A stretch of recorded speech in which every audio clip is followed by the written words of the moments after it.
You say I'm loved when I can't feel a thing. You say I'm strong when I think I'm weak. And you say I'm 하나님께서 보시는 당신의 가치라는 제목으로 이 시간 하나님께 주시는 음성을 듣기를 원합니다.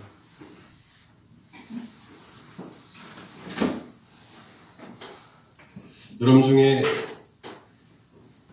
나는 예쁘다, 나는 잘생겼다라고 생각하시는 분 한번 손들어 보시기 바랍니다. 두영재님 한 분 들었습니다. 높은 자존감이죠. 한 번 더 묻겠습니다. 나는 예쁘다, 나는 잘생겼다 라고 생각하는 형제님 있으면 한번 손들어 보시기 바랍니다. 들기 시작했습니다.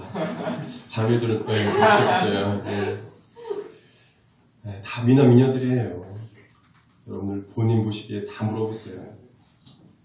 눈에 넣어도 정말 하나도 없지 않고 정말 다 예쁘고 다 잘생겼죠. 본인 마음이. 한 가지 더 질문하겠습니다. 나는 못생겼다, 나는 나의 외모가 마음에 들지 않는다라고 생각하는 분 손 들어보시기 바랍니다. 마음에 손을 들으십시오. 이번에 마음에 손을 들어보세요. 좀 그렇잖아요. 나는 못생겼다, 나는 나의 외모가 정말 마음에 들지 않는다. 한 번쯤은 생각을 했겠죠.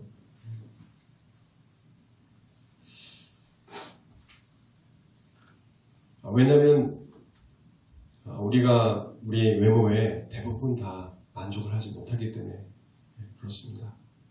그 자신의 가치를 알지 못하기 때문에 그렇습니다. 이런 우리의 생각들, 잘못된 생각들을 바로잡고 주님께 주시는 바른 우리의 자아상, 또 성경적인 가치관을 오늘 말씀 통해서 여러분들 깨달으시고 여러분 감사하는 시간 되길 바랍니다. 우리나라는 2000년대부터 외모지상주의 루키즘에 빠져갔습니다. 그래서 지금 더 심화돼서 루키즘, 그 외모 지상주의, 외모를 되게 중시 여기는 그런 시대가 되어버렸어요. 루키즘은 2000년대에 미국 뉴욕타임즈 컬럼니스트 윌리엄 세파이어에 의해서 생긴 그런 용어입니다. 컨셉트 커뮤니케이션이라는 책을 쓴 노작으로 쓴 책인데 그 책에 보게 되면 외모 지상주의 이렇게 그분은 정의를 했어요. 같이 읽을까요? 시작. 외모에 지나치게 집착하여 외모가 개인 간 우월과 성패를 가름한다고 믿는다. 다시 말해 외모가 연애, 결혼 등과 같은 사생활은 물론 취업, 승진 등 사회생활 전반까지 좌우한다고 믿어서 현대인들은 외모를 가꾸는 데 많은 시간과 노력을 기울이게 된다는 것이다. 이렇게 우리 한국의 어떤 작가가 그 정의를 내렸어요. 잘 정의를 한 것 같아요. 그 외모가 중요하다는 거죠. 왜 한국 사람, 특별히 젊은이들은 외모에 집착을 하는 것일까요? 헬프 트리니티 신학대학원 대학교 기독교 상담학과 교수인 제가 좋아하는 교수님 한 분인데요. 그분의 책을 좋아하는데 최인영 교수님인데요. 오늘 기회가 되면 그분의 어떤 유튜브라든지 한번 그걸 보세요. 되게 성경적으로 기독교 상담이 아니라 성경적 상담을 하는 분이에요. 그분이 젊은이들이 외모에 집착하는 이유에 대해서 두 가지로 정리했습니다. 첫 번째로는 같이 읽을까요? 시작. 자신의 가치를 나타내는 데 가장 쉽고 가장 빠른 방법이기 때문에 대부분 외모가 자신의 가치의 기준이라고 생각을 해요. 잘생기고 예뻐야 내 가치가 높아진다. 이것이 세상이 가져준 가치관이에요. 그래서 외모가 좋아지면 제가 가치가 있습니다. 제가 스스로 이야기하는 거예요. 그 누구에게 저 보십시오. 제가 얼마나 가치 있는 사람입니까? 그래서 젊은이들이 가장 쉬운 방법이기 때문에 외모에 상당히 신경을 많이 쓴다는 거죠. 두 번째로 같이 읽겠습니다. 자신의 열등감을 외모를 통해 잘 감출 수 있기 때문에 예. 열등감 있는 사람들이, 분들이 많이 그 외모에 신경을 많이 써요. 그래서, 그, 어렸을 때 가진 상처나 이런 부분 때문에 그 외모를 통해서 충족을 받으려고 하는 것입니다. 마음이 공허하고 또 누구에게 상처를 받았거나 또 외면을 당했거나 또 쉽게 되면 왕따를 당했거나 그럴 때 외모를 통해서 그 공허함을 채우려고 해요. 그런 채워지지 않습니다.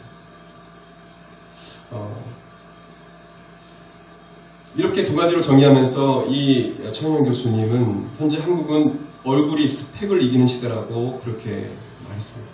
뭐가 스펙을 이긴다고요? 얼굴이 스펙을 이기는. 물론 스펙도 중요하지만 얼굴을 되게 중요시 여기는, 특별히 연예인들 그렇죠. 스펙보다 얼굴이죠. 재능도 중요하지만 얼굴 되게 중요시 여기는 그 시대죠. 그렇게 어여쁜 연예인들도 자살하는 거 보면 참 마음이 아파요. 자신의 가치를 모르는 거예요. 외모를 통해서 많은 사람의 인기를 얻었지만 그 가치가 떨어지자 악성 댓글로 인해서 자신 가치 없는 인생을 생각하고 목숨을 끊는 거예요. 살아서 뭐하냐? 잘못된 가치를 갖고 있는 거죠. 열등감을 갖고 있는 거죠. 얼굴은 되게 예쁜데 사람들이 봤을 때 미모의 기준을 봤을 때 예쁜데 뭐가 모자라서? 열등감이죠. 자신의 가치를 모르는 거죠. 그 악한 그 댓글 때문에. 얼굴이 스펙을 이기는 시대.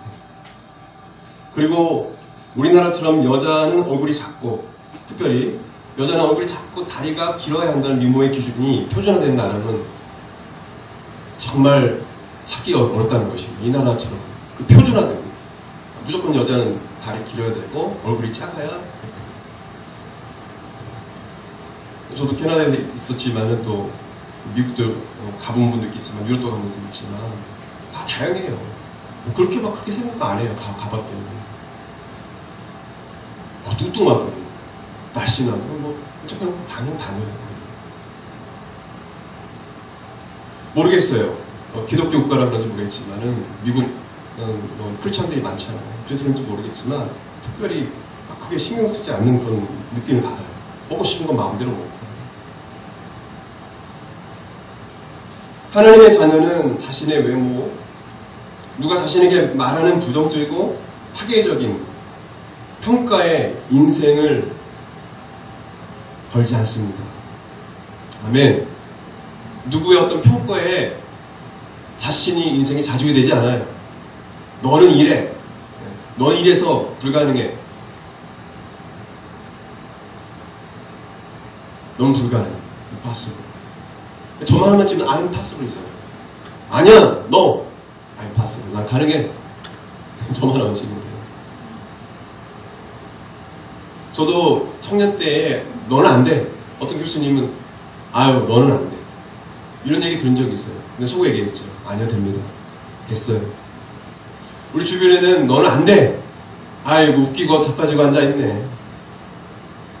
더 심한 말도 하죠. 제가 여기 강단에서 심한 말 못하니까. 혹시나 그런 말 들은 적이 있어요. 지나쳤어요. 따라봅시다. 난 내게 능력 주신 자 안에서 내가 모든 것을 할 수 있다. 주님이 나와 함께 하시고 함께 하시고 동행하시면 되는 거예요. 되게 하시는 거예요. 저는 구체적으로 말씀 안 되지만 한 번에 됐어요. 한 번에. 안 된다고 어떤 분이 있는데 한 번에 됐어요. 그 부정적인 파괴적인 그 말 한마디, 외모에 대한 것뿐만 아니라 나의 재능과 나의 성격이나 이런 거를 막 파괴적으로 계속 상처를 주는 그런 말 때문에 그것이 계속 그것에 연연해서 나는 그런 사람이야, 나는 그런 사람이야, 난 그런 사람이야, 계속 그렇게 살아가다가 불행하게 생애를 마무리하는 게 많아요. 왜 그렇습니까? 그런 말이 흔들리는 거예요. 그러나 하나님의 자녀들은 흔들리지 않습니다. 하나님께서 기뻐하시는 건강한 자신에 대한 그런 자아상을 가져요. 자신에 대한 성경적인 가치관을 가집니다. 그렇다면 하나님께서 보시는 우리들의 가치는 어떠할까요? 오늘 창세기 말씀 1장 말씀을 한번 집에서 더 한번 깊이 한번 보세요. 어떻게 하나님께서 나를 귀하게 여기시는지 창세기 1장에 나와 있어요. 하나님 이 세상을 창조하신 첫째 날 빛과 어둠을 만드셨어요. 둘째 날 궁창을 만드셔서 물 아래 또 위에 물로 나뉘게 하셨어요. 지금은 위에 물이 사라졌지만, 또 셋째 날 육지와 바다를 만드시고 육지의 식물을 만드셨어요. 넷째 날 광명체를 만드셔서 하늘의 해와 달과 별을 만들어서 낮에는 해가 주관하게 하고 밤에는 별과 달이 주관하게 했어요. 지구를 비추게 했어요. 다섯째 날은 하늘의 새와 또 바다의 생물을 만드셨어요.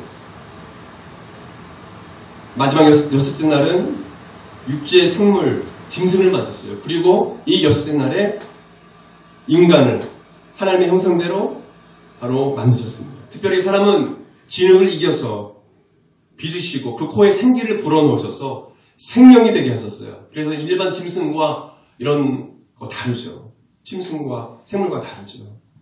그래서 영혼을 갖고 이 형상은 닮은 꼴이라는 그런 뜻입니다. 닮은 꼴. 따라서 닮은 꼴. 네. 하나님을 닮았다는 거예요. 하나님의 성품과 모양을 닮았다는 거예요. 예수님께서 이 땅에 오셨을 때 나를 본 자는 하나님을 본 자라고 말씀하셨어요. 네. 그래서 우리는 하나님을 닮은 꼴이라는 거예요. 하나님 형상대로 특별히 인간만 그렇게 만드셨어요. 창세기 1장 31절 말씀 보게 되면 우리 인간을 하나님 형상대로 모양대로 지으시고 나서 어떻게 말씀하셨습니까? 우리 같이 읽을까요? 같이 시작. 하나님이 지으신 그 모든 것을 보시니 보시기에 힘이 좋았더라. 저녁이 되고 아침이 되니 이는 여섯째 날. 다른 구절에는 좋았더라. 마지막에 인간을 지고 하시면요, It was very good. very good이라고 했어요. 그래서 very good. 우리 보시고 very good 사셨어요. 보시기에 힘이 좋았더라. 저와 여러분을 보셨을 때 힘이 아름답고 귀하고 보기에 좋았더라. 할렐루야. 하나님이 우리를 어떻게 보신다고요? 아름답게, 소중하게, 귀중하게 보신다는 거예요.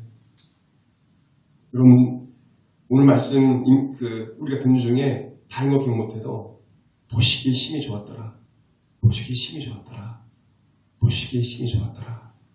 기억하세요. 나를 보시기에 하나님이 그렇게 매구 이렇게 보셨다는 거예요. 하나님은 저와 여러분이 외모가 어떻든, 가정 환경이 어떻든, 어떤 환경에 자랐든, 여러분 재능이 어떻든, 사회적 위치가 어떤 위치에 있든 그것과 상관없이 여러분은 힘이 아름답고 귀하게 보신다는 것을 믿으시길 바랍니다. 그거 하나님 안 보셔요. 그건 사람들이 보는 거고 하나님은 그런 거 안 보세요. 그냥 아름답게 보시고 그냥 사랑하는 거예요. 사랑스럽게 보는 거예요. 여러분, 정상적인 부모님은요, 자녀가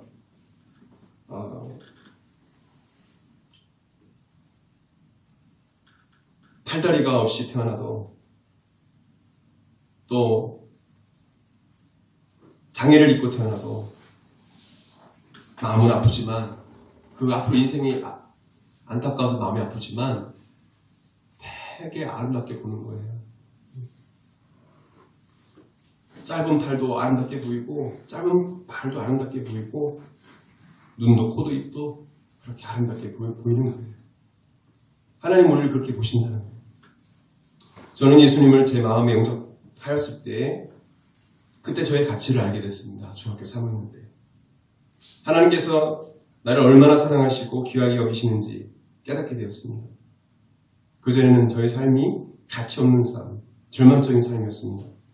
저의 가정을 봐도 그렇고 저희 부모님을 봐도 그렇고 전혀 나 자신에 대한 소중함을 알지 못했어요.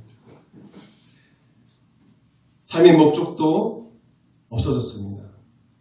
어디로 와서 어디로 가는지조차도 모르고 방황하며 학생 때의 삶을 보냈어요. 끊임없는 나 자신의 죄에 대한 정죄함 속에서 마귀의 거짓 속삭임 속에서 살았습니다. 그러나 예수님을 만나고 나서 예수님께서 저를 얼마나 사랑하시는지 알게 되었고, 저의 모든 죄악과 마귀의 억압과 거짓과 그 속임수에서 자유케 되었습니다. 아멘. 예수님을 만나니까 저의 소중한 가치를 알게 됐어요. 그래서 전혀 부러워하는 마음이 없게 됐어요.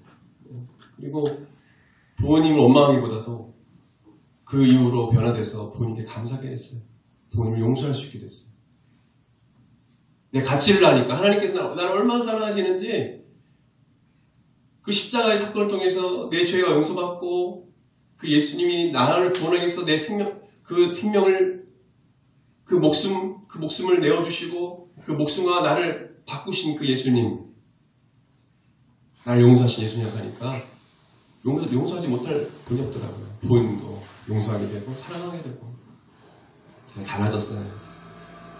그래서 친구들이 너 왜 이렇게 달라졌냐? 너 예전에 그런 애가 아닌데 너 혁수 맞니? 동창생 많은 너 전혁수 맞니?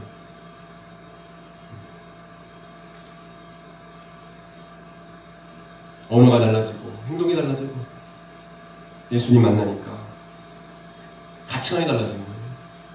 별을 봐도 귀하고 해를 봐도 귀하고 아침에 눈을 뜨는 것만 해도 감사하고 어린 나이지만 완전히 변합니다. 여러분, 하나님은 여러분을 너무 귀하게 여기십니다. 여러분 너무 가치 있는 사람들이에요. 너무 다른 것에 뭐 이렇게 남한테 잘 보이려고 하진 마세요.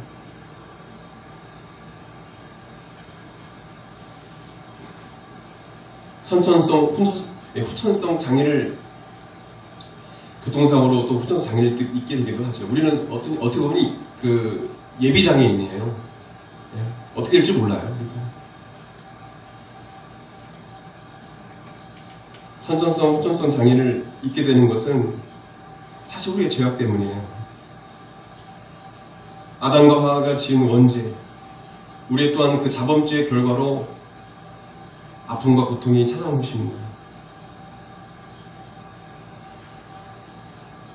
결코 하나님이 원하시는 것이 아니에요. 여러분 에덴 동산에 있을 때 그걸 원하셨겠어요? 내 부모님이 암에 걸리고 내 자녀가 암에 걸리고 죽어가고 있고 갑자기 교통사고 나서 갑자기 사람이 죽고 어떻게 하나님 그럴 수 있어요? 라고 이렇게 이야기만 있지만 하나님 그걸 원하실까요?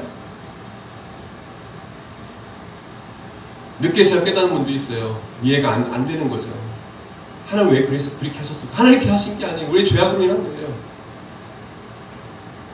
불순종만 안 했으면은 우리 이 땅에 이런 질병과 고통과 교통사고와 여러 가지로 인해서 죽임을 당하지 않을 거예요.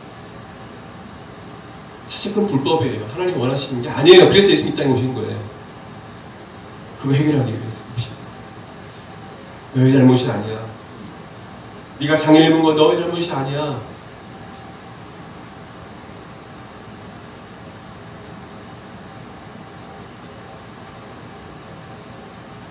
여러분 잘 아시는 닉 부이치치 여러분 잘 아시죠? 이 책 다 읽었을 거예요. 지금 희망 연설가로 또 기독교 어떻게 보면 변증가로 할 수도 있고 또 전도자로서의 직업으로 예수님을 전하고 있어요. 절망 가운데 있는 자들에게 희망을 주는 사람. 기껏해야 왼발 하나도 발가락 두 개, 팔다리도 없고. 그러나 전 세계를 다니면서 거의 지금 70개국 넘게 지금 돌았어요. 제가 그때 알 때 69개국. 수많은 나라를 다니면서 복음을 전하고. 그리고 지금은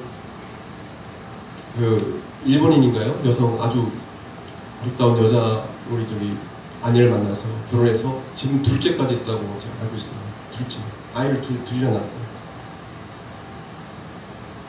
여러분 다른 이지선 이 자매는 성가대도 하고 하나님을 찬양을 하고 얼굴이 아주 이쁜 자매였어요. 이번에 간증자가 들은 적이 있는데 잘 하실 거예요.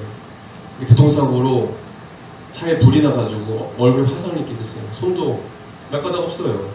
이렇게 돼버렸어요.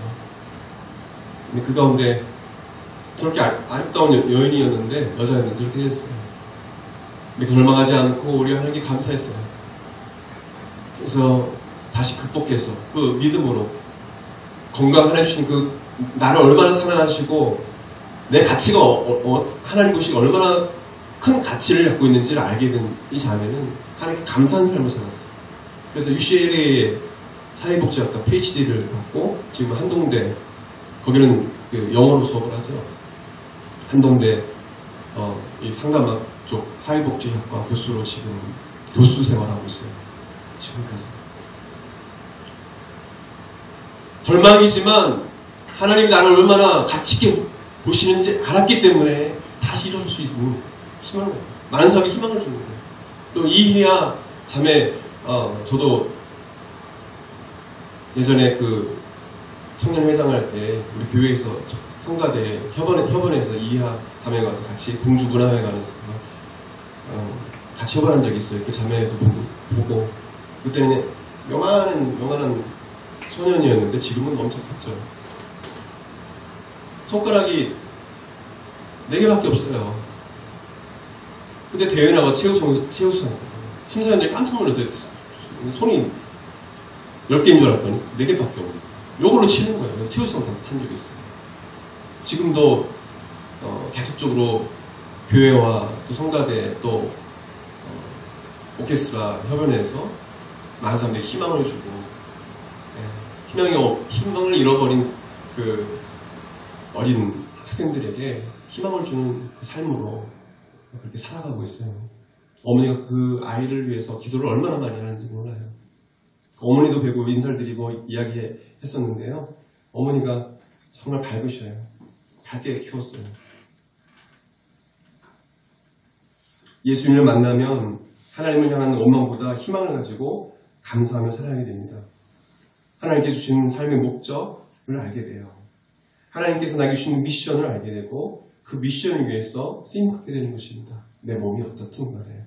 여러분, 이런 분들도 희망을 가지고 살아가는데 사지가 멀쩡한 우리들이요. 절망하지 말아야죠. 그리고 내 가치를 알아야죠. 더 감사해야 되겠죠. 따라보시다. 하나님 너무도 감사합니다. 감사해야 될 것입니다. 시편 139편 13절 15절을 보게 되면 리빙 바이블에 보게 되면 이렇게 기록합니다. 같이 읽겠습니다. 시작. 주는 내 몸의 모든 기관을 만드시고 어머니 태에서 나를 배짜듯이 지으셨습니다.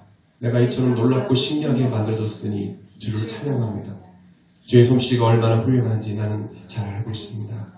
내가 보이지 않는 어머니 태에서 만들어지고 있을 때 그때에도 주는 내 형체를 보고 계셨습니다. 그럼 이 사실 믿으시길 바랍니다. 우연은 없어요. 그래서 낙태하지 말라는 거예요. 생명은 귀한 것입니다. 왜 함부로 살인합니까?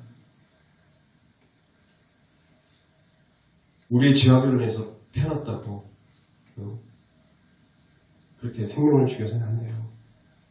상처와 그 아픔을 알지만 내 안에 있는 그 생명은 생명인 거예요.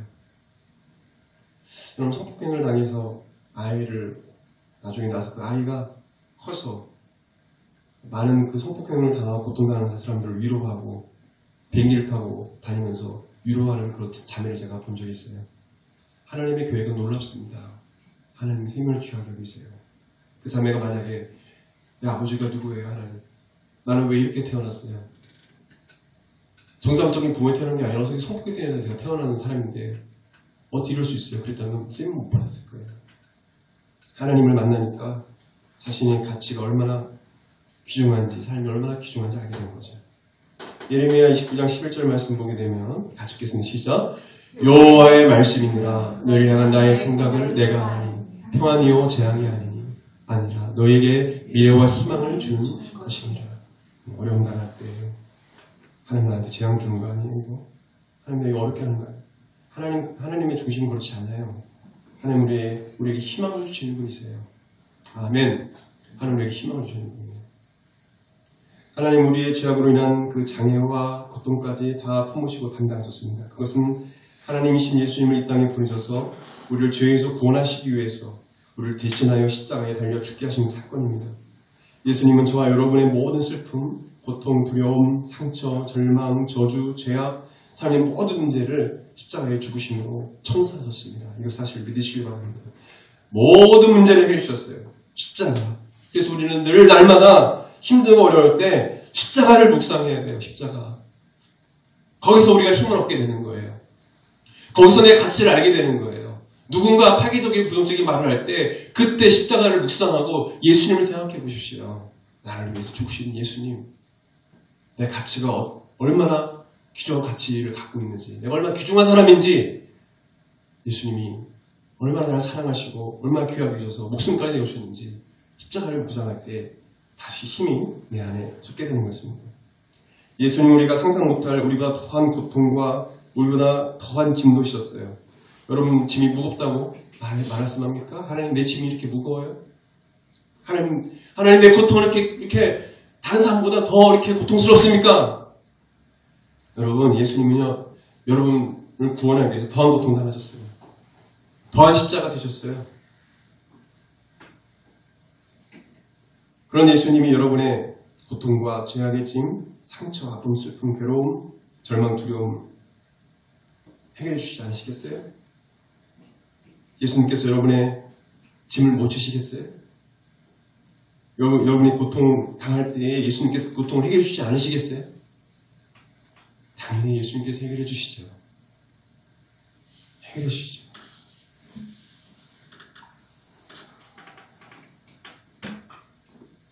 세상의 것, 아니 다른 그 어떤 것들을 의심하여도 여러분 거룩한 의심은 좋아요.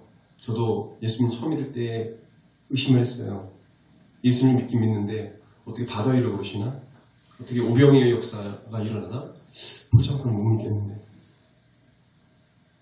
저도 그런 거룩한 의심하면서 하나님이 주시는 믿음을 갖게 되고 그걸 사실임을 하게 됐어요. 이런 의심도 그냥 이런 의심을 우리가 할 수도 있지만 여러분 예수님이 저와 여러분을 사랑하신다는 그 사실을 의심하지 마세요. 제가 CCC 순장의 삶을 살 때 우리 CCC 출신들 많아요. 큰 교회 목사님들. 지금 오카노 목사님도 CCC 출신이고요. 하영재 목사님도 CCC 출신이고 정말 복음을 위해서 목숨을 걸었던 청년의 때를 저는 기억합니다. 저도 그랬고요. 제가 복음 예수님 나라에 대한 목숨을 걸겠습니다. 인생을 걸겠습니다. 그렇게 저는 서약을 했어요. 그때 그 김중 목사님이 하신 그 유명한 말씀 중에 이제 돌아가셨지만 그런 말씀을 하셨어요. 동쪽에 떠오르는 그 해가 왜 동쪽에 떠오르는지 그걸 의심해도 예수님이 여러분을 사랑하신다는 사실을 의심하지 말라.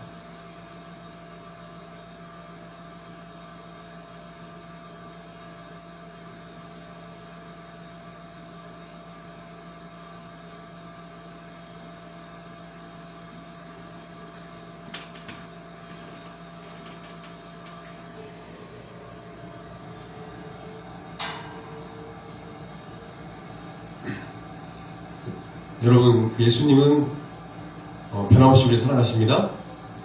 예수님은 지금도 우리를 사랑하고 계시고 영원토록 또한 여러분을 사랑하십니다.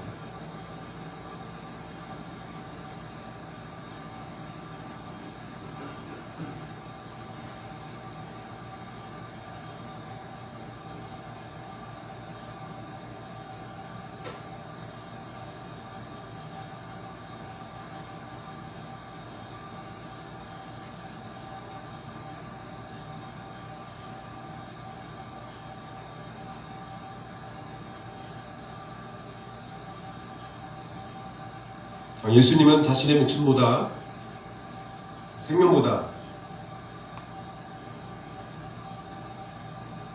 저와 여러분을 사랑하셨기 때문에 이 땅에 오셔서 십자가에 달려 죽으신 것입니다.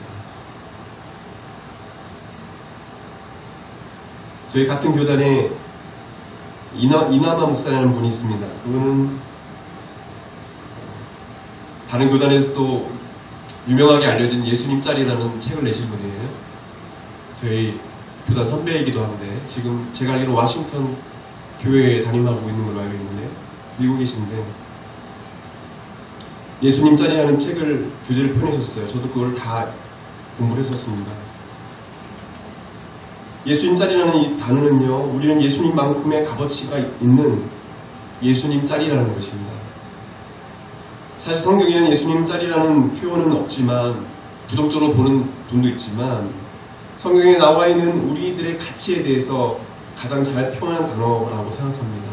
따라합시다. 나는 예수님 짤이다. 네, 예수님 짤이다.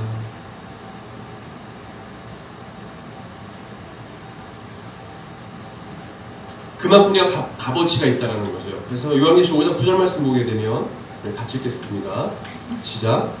그들이 새 노래를 불러 이르되 두루마리를 가지시고 그 인봉을 떼기에 합당하시더라.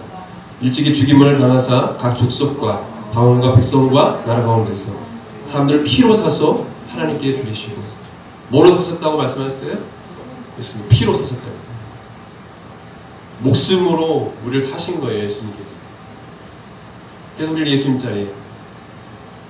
고린도전서 6장 19절 20절에도 이렇게 나옵니다. 같이 읽겠습니다. 시작. 너희 몸은 너희가 하나님께로부터 받은 바 너희 가운데 계신 성령의 전인 줄을 알지 못하는가. 너희는 너희 자신의 것이 아니라 값을 산 것이 되었으니 그런즉 너희 몸으로 하나님께 영광을 돌리라. 피로 여러분을 값주고 사셨대요. 그만큼 값어치가 있는 자라는 것입니다. 저 여러분.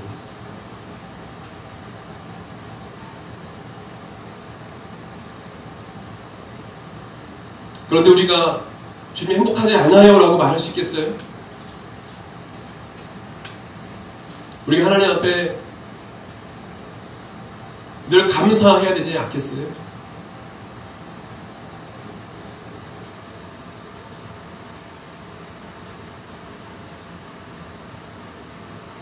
여러분, 5만원 지폐를 아무리 구겨도 그 가치는 똑같습니다. 아무리 우리의 삶이 힘들고 어려워도 하나님께서 보시는 우리의 가치는 변함이 없으세요. 아멘. 네. 지폐가 찢어진 순간은 죽는 순간이죠. 세상에 여러 가지 풍랑으로 인해, 고통으로 인해 이리 치고 저리 치고 지폐가 구겨지시 근데 난 고통 없는 사람이야. 이렇게 살다가 찢어져 죽는 사람이 있어요. 찢어진 순간 죽는 거예요. 자신의 가치를 알지 못하고. 아무리 세상 풍랑이 심해도 하나님께서 나를 변함없이 사랑하시고 나를 얼마나 소중히 오시고 나를 사랑하신다는 사실, 그걸 아는 사람은 아무리 세상에서 풍랑에 의해서 고통을 당해도 내 가치를 알아요. 그 가치를 알고 그리고 천국에 가게 되는 것입니다. 아멘. 네. 여러분, 이 세상 살면서 남과 비교하지 마세요.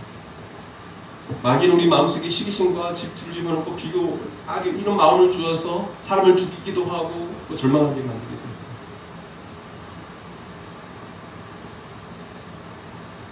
근데 성령님은 우리가 가치 있는 삶을 살게 만드셔요. 말씀을 맺길 원합니다. 오늘 저도 말씀을 전하다가 좀 회개의 마음이 들어서 제가 설교를 좀 잘 못했는데 중간에 끊어지기도 했지만은 하나님께서 여러분을 사랑하신다는 사실을 의심하지 마시길 바랍니다. 그리고 세상의 어떤 부정적이고 파괴적인 말에 귀 기울이지 마세요. 여러분들을 세워주고 여러분들을 품어주고 또 칭찬해주고 넌 할 수 있어 라고 이야기하는 믿음의 사람들을 만나십시오. 모든 사람들이 말해 그 사람이 교수든 아니 그 사람이 PhD를 받고 아주 유명한 버클리대나 뭐 유명한 대학을 나왔다 하더라도 하버드를 갔다 하더라도 그 사람이 잘못된 말은 잘못된 말이에요. 여러분, 하나님께서 여러분을 향해 말씀하신 그 음성을 들으시길 바랍니다. 내가 너를 사랑한다. 난 너를 보배롭고 존귀하고 귀하게 여긴다. 성경에 나와 있는 말씀이에요. 너는 보배로운 사람이야. 귀한 사람이야. 너 먹지로 힘들게 그렇게 힘겹게 꼴 필요 없어. 야, 뭐 그렇다고 해서 예수 믿는 사람이 바깥에 나가서 막 거짓고라고 다니면 안 되겠죠. 네? 화장도 하고 아유 예쁘게 다니셔야죠. 뭐 오늘 말씀 들었다고 아유 오늘 그 목사님 말씀하는데 이제 그리 쳐다보고 다니는 그러면 안 되죠. 깨끗이 하고 예쁘게 하고 어떤 분이 말씀을 얘기하고 말씀을 기원하는데 자기 동생은 영애를 닮았대요. 영애 아시죠? 너무 예쁘게 생긴 거예요. 근데 자기는 복코에다가 못생겼다는 생각이 들대요. 근데 나중에 예수님을 만나고 나서 자기 가치를 알고 나서 이렇게 항상 거울 앞에서 이야기했대요. 나는 예쁘다. 네. 도미솔미도 계속 나는 주변에서 예쁘다 예쁘다. 그 나중에는 어떻게 된 줄 아세요? 예뻐졌어요. 그분의 간증이 주변 사람들이 예쁘다고 말하기 시작해요. 얼굴이요 복고 그대로예요. 근데 빛이 나요. 내가 봐도 그렇더라고. 예뻐 보여요. 아름다워 보여요. 하나님의 광채를 나게 하시는 거예요. 매력 있게 보이게 하는 거예요. 하나님. 마치 모세에게 광채를 보여줬듯이 하나님이 그렇게 하시는 거예요. 네. 그러면 예수님 만난 사람은요, 이런 사람들이에요. 자신에게 만족하고, 나는 주님 안에서 아름답고, 정말 기존 가치 있는 사람이다. 그래서 저는 거울 앞에 섰을 때, 아침 시작할 때 거울 앞에 섰을 때, 찌장도 하시지만, 나는 정말 가치 있는 사람이다. 예수님이 나를 사랑하신다. 그것을 사실을 늘 명심하고, 가슴을 들고 담대하게 여러분들 생활하시기를 예수님을 축원드립니다. 그럴 때 사람들이 다르게 볼 거예요. 제가 아는 어떤 장모님은 돌아가셨는데 그 기억이 나네요. 예. 갑자기 말씀 전하 그 기억이 납니다. 그 장모님은 그렇게 잘 사는 집안이 아니었어요.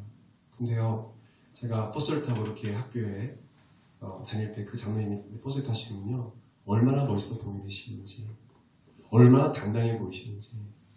근데 그 장모님이 주일 학교 때 말씀을 전하는 걸 봤습니다. 제가 중학교사였을 때. 그 이유를 알겠더라고요. 자기는 하나님의 자녀의 권세를 갖고 하나님의 자녀라고 확신하고 자신이 하나님 나라의 왕자라고 자기는 생각한대요. 그래서 옷을 그렇게 입어도 당당하고, 형편이 그래도 당당하고 그러고 다니신 거예요. 그러니까 얼굴도 너무 멋있어 보이시고, 옷이 이렇게 막 좋은 거 입은 거 아니에요. 그냥 당당하시고 멋있어 보이셨어요. 하나님이 이렇게 하시는 것이죠.